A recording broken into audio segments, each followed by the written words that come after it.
देवगाव पैठण येथे सुरू असलेल्या श्री भगवान बाबा यांच्या पुण्यतिथीनिमित्त सुरू असलेल्या अखंड हरिनाम सप्ताहाच्या निमित्तानं भगवानगडाचे महंत न्यायाचार्य डॉक्टर नामदेव महाराज शास्त्री यांचं भव्य असं मिरवणूक काढून गावकऱ्यांच्या वतीनं स्वागत करण्यात आलं.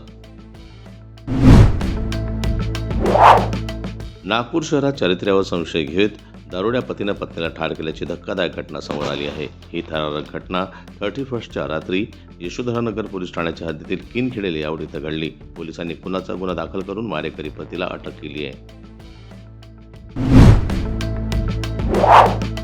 अकोला शहरात पुन्हा एक धक्कादायक घटना समोर आली असून सिव्हिल लाईन पोलीस स्टेशनच्या हद्दीतील संजय नगर परिसरात एका 35 वर्षीय युवकाची हत्या करण्यात आली आहे. अमोल दिगंबर पवार असं हत्या झालेल्या व्यक्तीचं नाव आहे. हत्या झाल्यानं शहरात खळबळ उडाली आहे. विशेष म्हणजे अवघ्या 48 तासात एकाच पोलीस स्टेशनच्या हद्दीत घडलेली ही दुसरं हत्याकांड आहे. या प्रकरणातील आरोपी नितेश अरुण जंजाळ याला पोलिसांनी ताब्यात घेतलंय.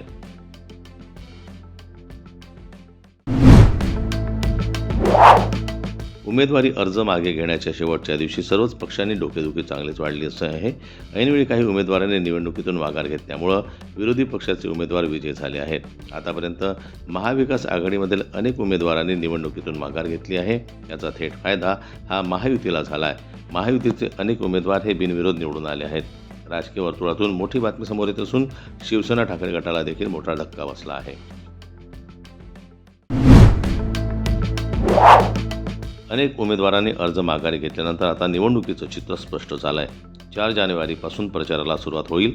या निवडणुकीत मोठ्या प्रमाणात पक्षांतर पाहायला मिळालं. अनेक नेत्यांनी आपापल्या सोयीनुसार वेगवेगळ्या पक्षांमध्ये प्रवेश केला आहे. अशातच आता पुण्यात अजित पवार यांची ताकद वाढली आहे. अनेक पदाधिकाऱ्यांनी राष्ट्रवादीत प्रवेश केला. त्यामुळे या पक्षाला आता बळकटी मिळाली आहे.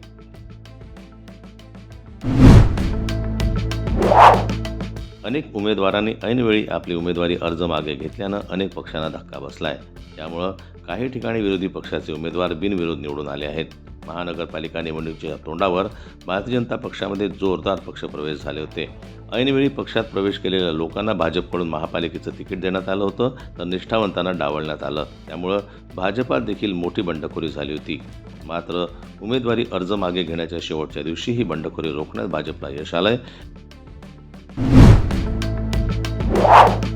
अजित पवार हे राज्यातील युती सरकारला पाठिंबा देऊन सरकारमध्ये सहभागी झाले. दरम्यान अजित पवार यांच्या बंडानंतर पक्षाचे 2 गट पडले.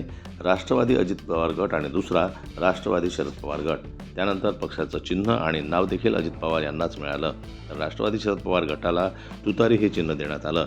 दरम्यान सध्या ज्या राजकीय घडामोडी सुरू आहेत ते पाहता पुन्हा एकदा राष्ट्रवादी अजित पवार गट आणि राष्ट्रवादी शरद पवार गट एकत्र येणार असल्याची चर्चा सुरू झाली आहे. 4 जानेवारीला उमेदवारांची अंतिम यादी जाहीर होणार असून चिन्हांचं वाटपही होणार आहे. त्यानंतर जोमानं प्रचाराला सुरुवात होईल. असं असताना नवी मुंबईत भाजपकडून मेळाव्याचं आयोजन करण्यात आलं होतं. या कार्यक्रमाला भाजपचे प्रदेशाध्यक्ष रवींद्र चव्हाण यांच्यासह अनेक नेते उपस्थित होते. याच कार्यक्रमात राष्ट्रवादी शरद पवार गटातील अनेक पदाधिकाऱ्यांनी भाजपमध्ये प्रवेश केला आहे. त्यामुळं शरद पवारांच्या पक्षाला ऐन निवडणुकीत मोठा फटका बसला आहे. मराठी चित्रपटसृष्टीत नव्या विषयांसोबतच नवे ताकदीचे दिग्दर्शकही आपला ठसा उमटवत आहेत. आता याच यादीत शेखर रणखांबे यांचे नाव जोडलं जात आहे. झी स्टुडिओज प्रस्तुत व झणकार फिल्म्स निर्मित रुबाब या चित्रपटाची पहिली झलक काही दिवसांपूर्वीच प्रेक्षकांच्या भेटीला आली होती. शेखर यानं सिनेमाचं लेखन दिग्दर्शन केलं आहे. हा त्याचा पहिला चित्रपट असून टीझरलाच प्रेक्षकांनी भरभरून प्रतिसाद दिला आहे. सध्या अभिनय बेर्डेच्या उत्तर या मराठी सिनेमाची चर्चा सर्वत्र सुरू आहे.